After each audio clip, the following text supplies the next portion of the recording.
Hello friends, Manorama cook চ্যানেলে আপনাদের সবাইকে স্বাগত। আজ ঝিঙে আলুর পেঁয়াজের ভীষণ সুস্বাদু রেসিপি শেয়ার করছি। এর স্বাদ হয় দুর্দান্ত, গরম ভাতের সাথে অসাধারণ লাগে। রেসিপিটা প্রথম থেকে শেষ পর্যন্ত দেখার অনুরোধ রইল।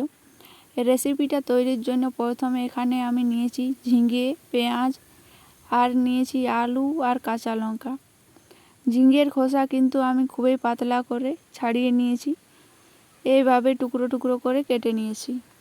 এবার কড়াইতে তেল গরম করে দিয়ে দিচ্ছি কেটে রাখা আলু, আর দিচ্ছি সামান্য লবণ ও হলুদ গুঁড়ো। আলুর সাথে নেড়ে চেড়ে মিশিয়ে নিচ্ছি। খুব ভালো মতো মিশিয়ে নিয়ে মিডিয়াম আঁচে আলুগুলোকে খুব সুন্দর লালচে করে ভেজে নিতে হবে। আলুটা বেশ লালচে করে ভেজে নিলে কিন্তু এই রেসিপির স্বাদটা ভালো আসবে। মোটামুটি মিনিট 5 সময় ধরে আলুগুলোকে বেশ লালচে করে ভেজে নিয়েছি।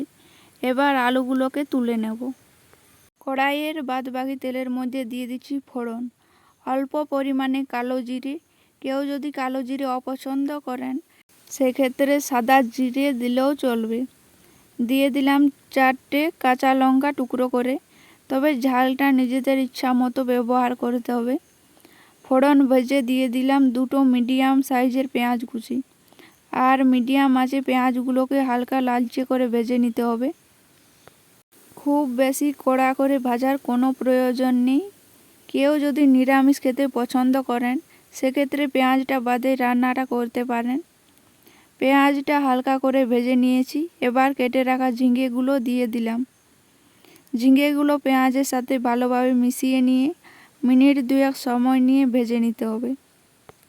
এর মধ্যে এই সময় কিন্তু লবণ বা হলুদ কোনো কিছু ব্যবহার করছি না। লবণ ব্যবহার করলে ঝিঙে থেকে জল বেরিয়ে যাবে, আর ঝিঙেটা কিন্তু একদম ভাজা হবে না।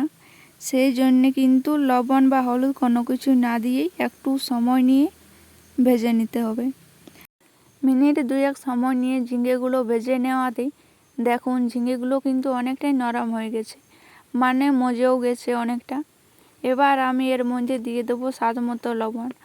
তবে লবণটা কিন্তু ঝিঙে তরকারিতে একটু কমেই ব্যবহার করতে হয়।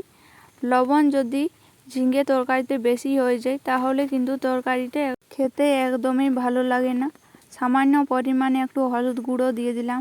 এবার লবণ হলুদ নেড়ে চেড়ে খুব ভালো মতো মিশিয়ে নিচ্ছি। মিনিট খানেক এইভাবে মিডিয়াম আঁচে ভেজে নিচ্ছি। মিনিট খানেক ভেজে নেওয়ার পর দিয়ে দিচ্ছি আগে থেকে ভেজে রাখা আলুগুলো, আর দিচ্ছি খুবই সামান্য জিরে গুঁড়ো। এটা কিন্তু দিলেও চলবে আর না দিলেও হবে, অসুবিধে নেই। এর মধ্যে আর কিন্তু কোনো রকম মশলা ব্যবহার করব না। এবার খুব ভালো মতো নেড়ে চেড়ে মিশিয়ে নিচ্ছি। এই তরকারিতে কোনো রকম জল ব্যবহার করার প্রয়োজন পড়ে না। ঝিঙে থেকে যে জলটা বেরোবে সে জলেই কিন্তু সমস্ত কিছু খুব সুন্দর সুসেদ্ধ হয়ে যাবে। দেখুন ঝিঙে থেকেই হালকা জল ছাড়তে শুরু করে দিয়েছে। এবার হালকা আঁচে ঢাকা দিয়ে রান্না করে নেব। 4 মিনিট পরে ঢাকনাটা ওপেন করে নিয়ে এবার খুব ভালো মতো নেড়ে চেড়ে মিশিয়ে নিচ্ছি। কিন্তু আপনি যদি আমার চ্যানেলে নতুন বন্ধু হয়ে থাকেন তাহলে অবশ্যই আমার চ্যানেলটিকে সাবস্ক্রাইব করে দিবেন, এরকম নিত্য নতুন ভিডিও পাওয়ার জন্য। আমাদের সমস্ত কিছুই কিন্তু খুবই সুন্দর সুসেদ্ধ হয়ে গেছে। এই পর্যায়ে এর মধ্যে দিয়ে দেবো অল্প পরিমাণে চিনি। তবে চিনি যদি কেউ অপছন্দ করেন সেক্ষেত্রে চিনিটাকে বাদ দিয়ে দেবেন। তবে চিনি দিলে ঝিঙে তরকারি খেতে কিন্তু বেশ ভালোই লাগে। খুব ভালো মতো একবার নেড়ে চেড়ে মিশিয়ে নিচ্ছি। এবার নামিয়ে নিলেই তৈরি হয়ে গেল আমাদের ভীষণ সুস্বাদু পেঁয়াজ আর ঝিঙের তরকারি।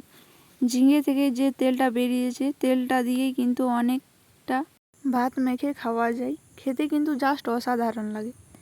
রেসিপি ভালো লাগলে অবশ্যই আমার চ্যানেলটিকে সাবস্ক্রাইব করে দেবেন।